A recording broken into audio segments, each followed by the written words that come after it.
Hello and welcome.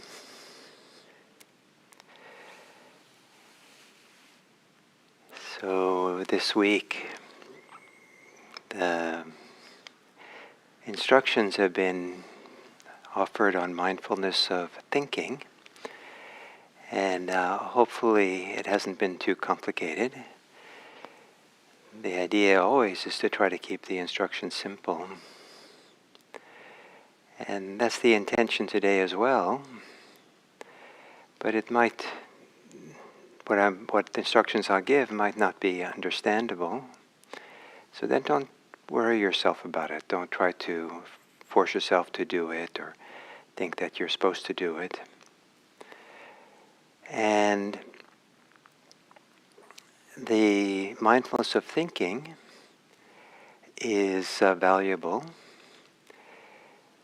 And what can be also helpful is not to be too involved or too focused on thinking. There are people who identify them with themselves with their thinking. They are their thinking. Their thinking is them. There's no distinction between the two. And some people being aware and thinking are also indistinguishable. And there's a big overlap between mindfulness and thinking, but it doesn't have to be exactly the same. And so today I'd like to emphasize that which is not thinking. And of course there's many things which are not thinking, but in relationship to thinking, there are two areas that I'd like to point out. And that is that beyond the edges of thinking, or outside the domain of thinking, we can sense and feel and experiences. We can hear, but we don't have to think. We don't have to have discursive thinking. We don't have to have words or images in response. We can have body sensations, and we don't have to be involved in it and be thinking about it, and we don't have to be identifying what it is with thoughts or images. The sensations just be there, maybe unidentified, just something in the field of awareness that doesn't get any more attention than that. And the question is, how do we experience things directly without centering ourselves in the world of thinking, without it being the only lens by which we're aware? So what is it, what in our experience is not thinking? And so even when we're thinking, what is it that's not thinking here? And some of the things I've taught this week, the body sensations connected to thinking, they're not the thinking in terms of the words or the images or the ideas. It's sensations. The emotions themselves, in some ways, don't have to be wedded to stories and thoughts and analysis and judgment and all kinds of ways in which we think. They can be there without the thoughts, or we can know them without thinking. Thinking might still occur, but they're known free of the thinking, just kind of in and of themselves. So this idea of being able to change lenses or shift gears or orient ourselves to our experience, so we're not experiencing it through the lens of thinking, thinking might recede to the background. It might be there as a gentle support. It might be there sometimes helpful in a helpful way, sometimes not. But we're not oriented to it. We're not identified with it. So that's one thing. The other thing is there is knowing. We can know. We can know a lot of things without words, without words or images that inform us what we know. So there's, I call it subvocal knowing. knowing that's below the level of words, concepts, usual concepts. And in some ways that operates all the time, because there's so much that we take in the world, just to navigate the world, walk around in the world, that we know without it being actively known, without it being a vocalized knowing, or without an act of identification, it is still known in some deeper place in the mind. So for example, many of you go through a door throughout the day, open and closed doors, and you might be thinking about other things, you might be involved, and you might be busy with things, and there's no thinking, oh, that's a door, that's the handle, I have to touch it. All that happens a little bit on automatic pilot. There's a knowing of the door, knowing where the door is, where the door handle is, but it's I like to call it pre-verbal. So there's a pre-verbal knowing that's enough to navigate and open the door. It doesn't have to rise up into the verbal place in the mind. So sometimes when we do mindfulness practice, we can rest in that pre-verbal knowing.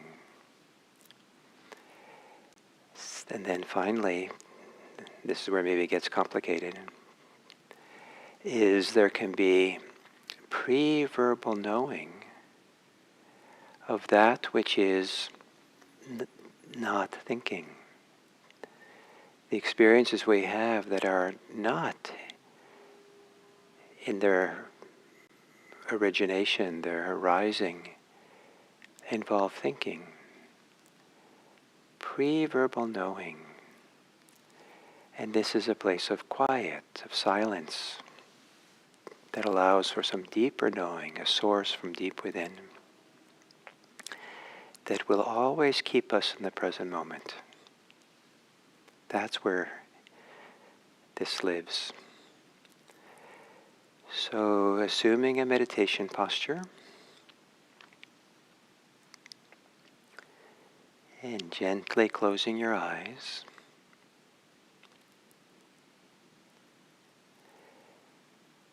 and orient yourself now to whatever it might be within you, where there's a quiet or a silence. Other parts of you might be busy and loud with thoughts.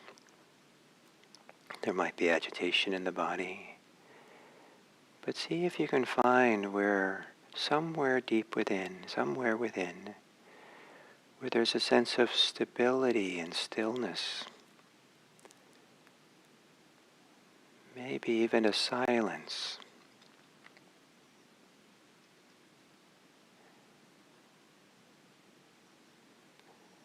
And as you exhale, to relax your body, your mind, relax into that place of silence.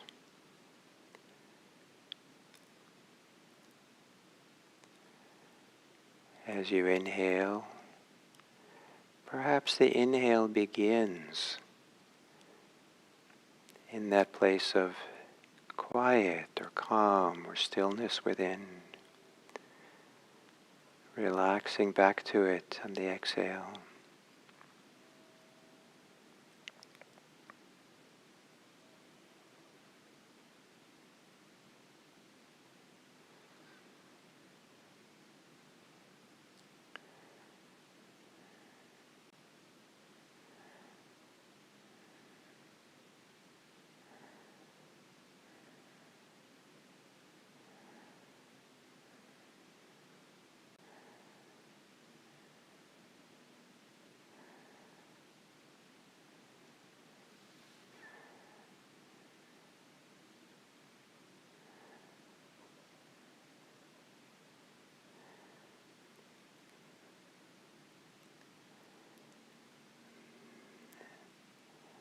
And then seeing if the awareness of the present moment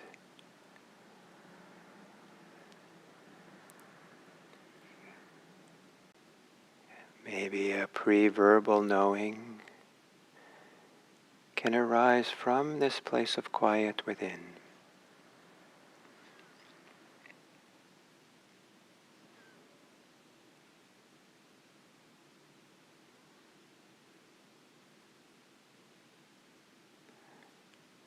Maybe as the inhale arises from that place and exhale returns to it. So the knowing, the awareness, the pre-verbal and quiet knowing that might be there side by side with verbal knowing. But orient yourself to the pre-verbal, the silent knowing, knowing without words or images. And let that knowing arise with the inhale,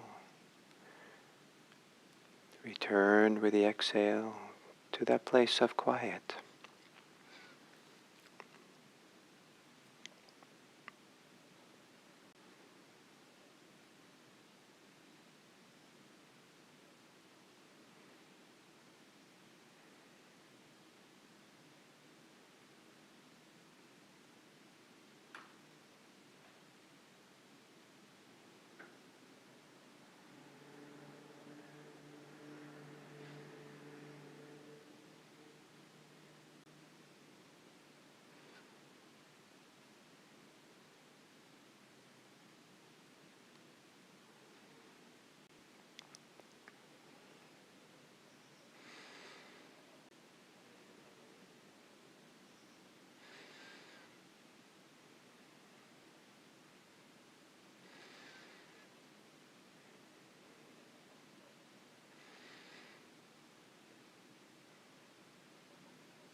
What is the nature of awareness in between your thoughts?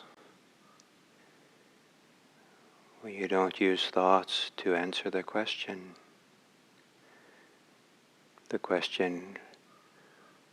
how are you aware between your thoughts, between the end of one and the beginning of the next?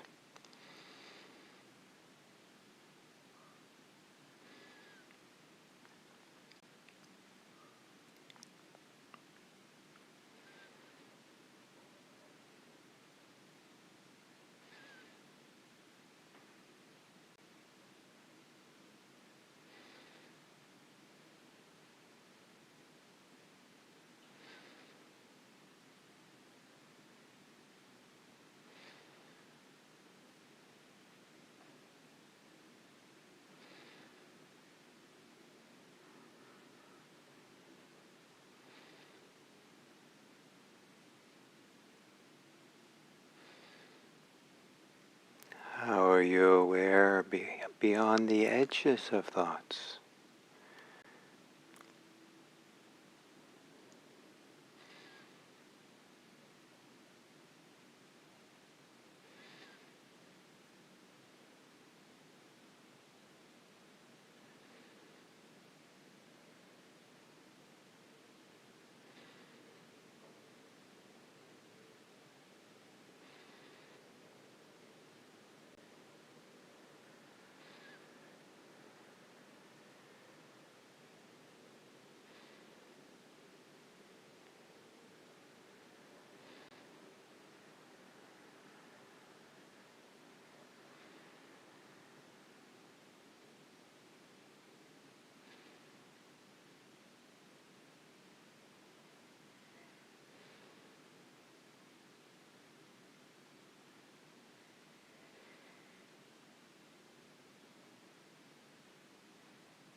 And how do you know when your knowing is without thoughts?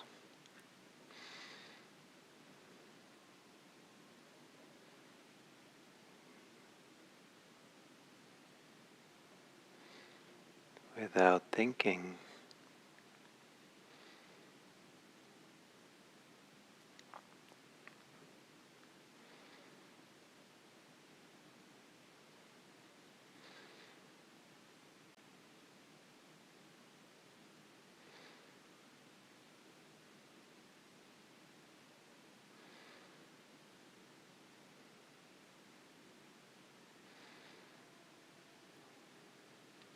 the pre-verbal knowing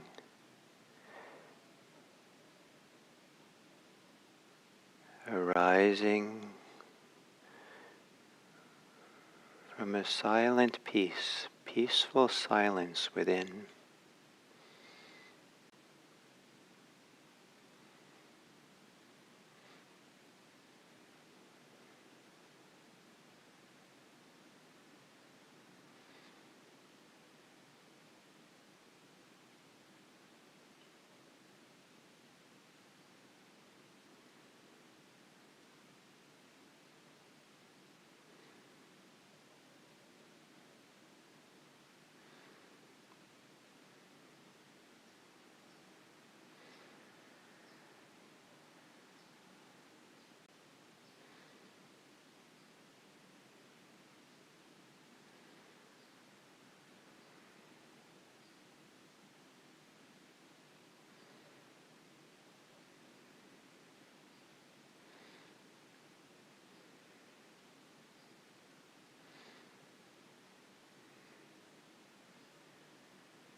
And then as we come to the end of this sitting,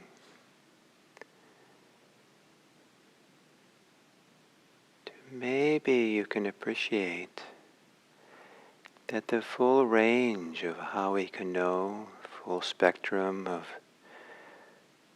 being aware, and both with thoughts, without thoughts, with our body and our emotions,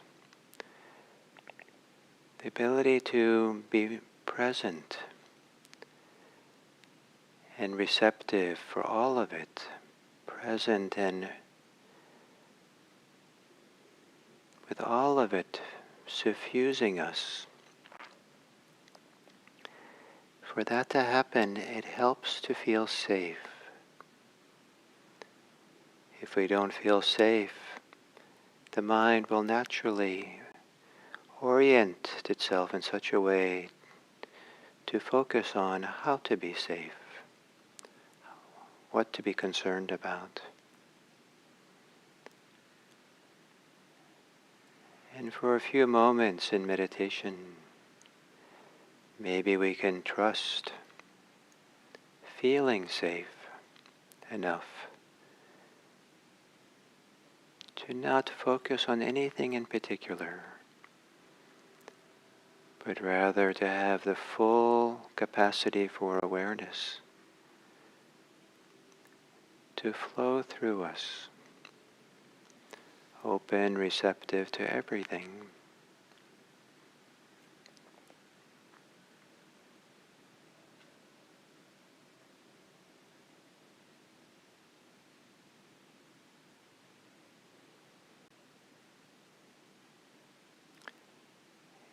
And even if we don't feel fully safe,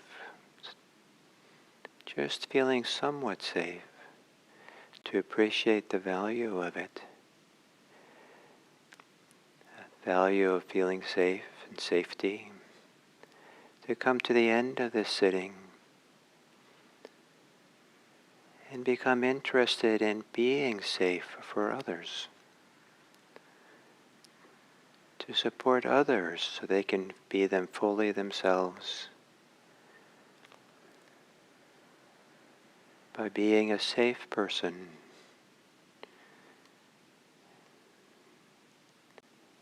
What a wonderful world it would be if more people felt safe in their homes, in their communities, their work, in this world. May we contribute to safety. May we support it and create and make the spreading of safety be contagious. May our way of being safe inspire others. May all beings be happy. May all beings be safe. May all beings be peaceful. And may all beings be free.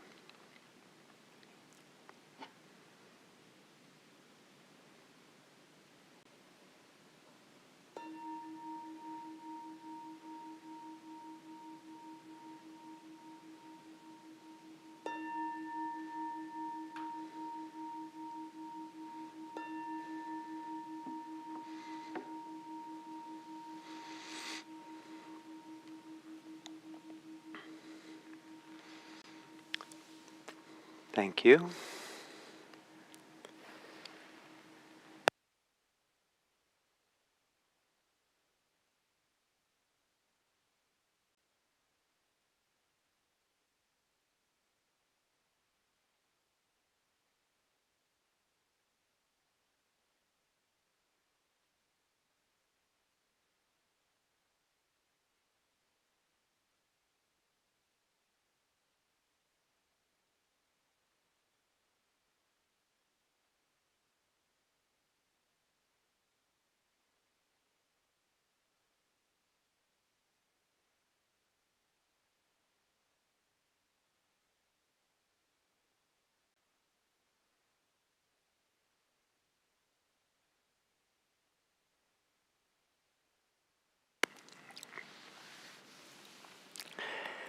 So hello for this fifth talk on mindfulness of thinking. And one of the benefits that I've received from my meditation practice, and especially from mindfulness practice, and is that I have a friendly relationship with my thinking. My thinking and I get along just fine. And sometimes I'll often know what I'm thinking about, and if that doesn't seem to be the important thing or the valuable thing or the beneficial thing to be thinking about, it's relatively easy for me to change how I think. And so in that way, it's easier to be friends with my thinking because I'm not oppressed by them. They're not forcing themselves on me, or I don't live under their weight. And I'm friendly with them, and I respect them, and give time for my thoughts. Sometimes when I exercise or go for walks in the hills, I give my thoughts free rein, just completely let them think whatever they want to think. And in a way that I don't in meditation, because then I'm kind of just sitting and being present, and that full presence to experience means I'm not kind of traveling along with the thoughts, and being the thoughts. But to give freedom to thinking when I exercise or when I go for hikes, it's fascinating because it shows me sometimes, what's going on for me, or what I'm really concerned about, or it shows me some deeper place of some deeper kind of unfolding that might be going on thinking about something, reflecting on something. So I give myself time in my days to give kind of unfettered freedom to my thinking to think as it wishes. And then I practice with that, whatever that might be, or try to become wise about it, or if necessary. And then other times where I don't do that, not because I'm aversive to thinking, but because there's a better game in town. There's more interesting things to do than to be thinking a lot. And that's to be aware, to be present and centered in the present moment, and to just be aware of what's happening as things unfold. And now if thinking about things is what awareness is, and some people confuse mindfulness with thoughtfulness, where we're kind of tracking and thinking about what's happening as it's happening, where thinking is verbal commentary, verbal recognition, or through images and all that, then that certainly can be valuable. But we might be limiting ourselves from the deeper satisfaction of being centered not in the head, not in the usual place where discursive thoughts happen, the usual place where reactivity to the world happens, the usual place where fear arises from, but we're centered from some deeper source of knowing which has a quiet to it, has a peacefulness to it. And sometimes it can feel like it's knowing without thoughts. Or maybe it's a knowing which is accompanied by very simple thoughts, thoughts of recognition, thoughts of knowing, thoughts of questions. What is this? I feel, a ache someplace in my body, and there's a very simple thought. What is this? Let's bring attention to it. What would it be like to be aware of it really close and intimate? What would it be like to not be so close and intimate, but kind of observe it from a distance? So very simple kind of the kind of questioning, contemplating that comes from some place that's deep within, or a place that's a little bit feels more at home from within than where reactivity comes from. And part of the advantage of this is that we learn not to identify with our thoughts. We learn not to be our thinking. And for many people, as I said, who they think they are is inseparable from their thoughts. If they weren't thinking, they would feel they didn't exist. And but actually, we can exist brilliantly without being centered in our thoughts and thinking. So part of mindfulness of thinking is not just to be mindful of thinking itself, but to be mindful of the absence of thinking. And that could be when the thinking mind gets, like the discursive thinking mind, the storytelling mind gets really quiet. The mind that goes on, that's in loops and spins around, gets really quiet. You can feel the quiet, the silence in that part of the mind, while there still might be some rudimentary thoughts of recognition, of questioning, what is this? And how should I be with this? But those thoughts are very gentle. And so there's a quieting of mind. And so what does that quieting the mind feel like? What is it that's not thinking? And what is it, the awareness which arises that is not centered on thinking? And this is where mindfulness of the body and mindfulness of sensations is so helpful, because the sensations in and of themselves are not a thought. But they do belong to a kind of a deeper process of feeling, sensing, knowing that's not centered in thinking. So part of mindfulness of thinking is being aware of that which is not thinking. To come to the end of a thought, and then what is it that's there before the next thought arises? When you, so I'll ask a question of you, and how would you answer this question if you didn't use words or thoughts to explain it, to describe it, to answer it? And the question is, who are you? Who are you if you don't use thoughts to answer the question? So there might be many responses to this, but sometimes we realize that something different way of being alive. If we don't use the usual concepts, ideas, I'm such a person, I'm this kind of person, I'm this kind of person, as the answer, those kinds of, that if that drops away, well, how do we experience ourselves? How do we experience life? That is in a fuller, somatic, experiential way that is not always through the filter of thoughts. And I liken this to um, uh, being finished with the menu and no longer studying the menu, but actually eating the food. If we're always living in the menu, or living in the instruction manual, or living in the screenplay, then we're not really living our lives. And too much time living in our thoughts is more like reading the menu.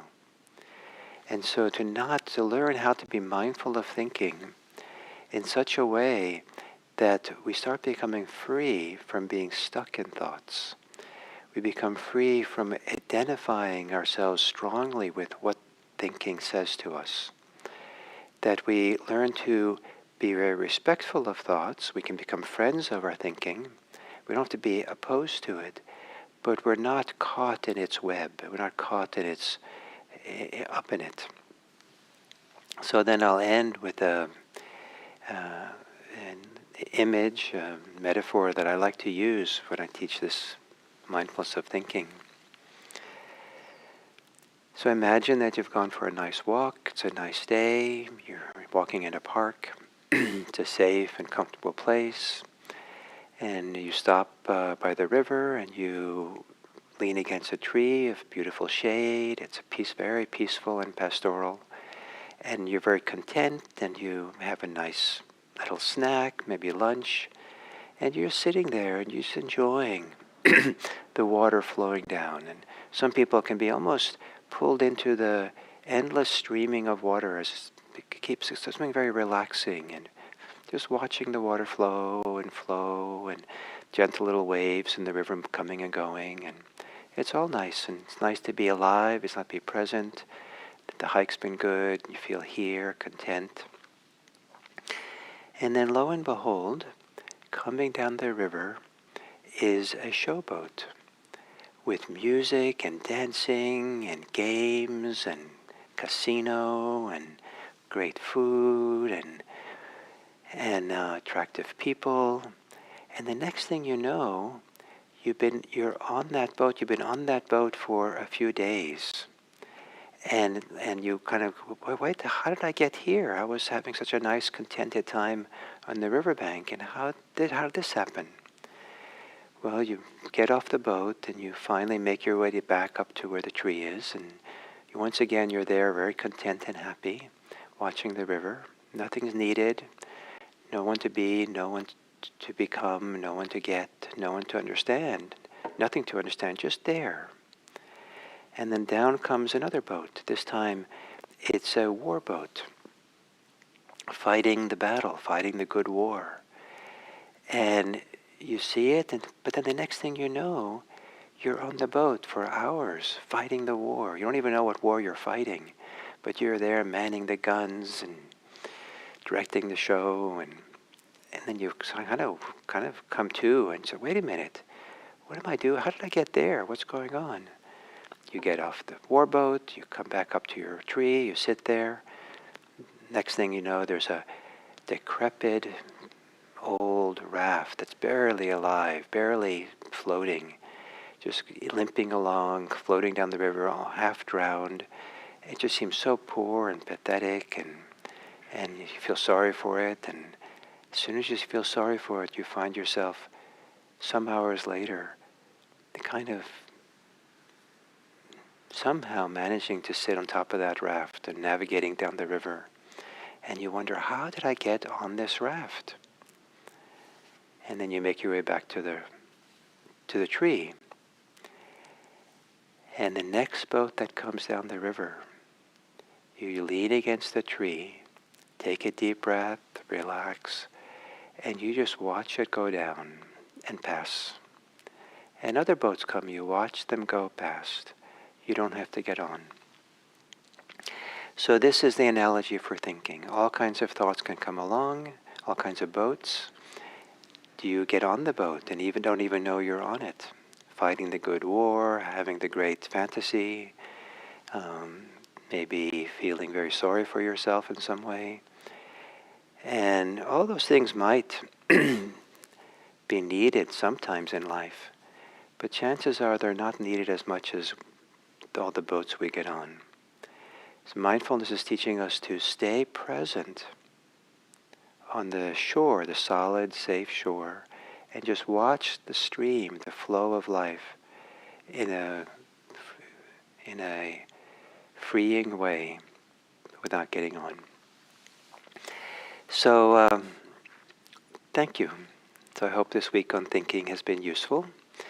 So next week I'm going to the retreat center, IRC Insight Retreat Center, for a week to teach retreat. And Dawn Neal will come and teach here on YouTube for the next weeks. And she's aware of what I've been teaching these weeks on the instructions in mindfulness. So she'll follow up in some way. This mindfulness world is a wide world, so she'll follow up with maybe further instructions that can build on what I did these times. And then I'll come back in a week from Monday, and then I'll do the same. I'm thinking, well, I was going to have this be a 5-week series, but maybe there's more instructions to give and more way of staying close to the basics that would be useful for all of us. So thank you very much, and I'm sure you'll enjoy Dawn, and I look forward to coming back in a week.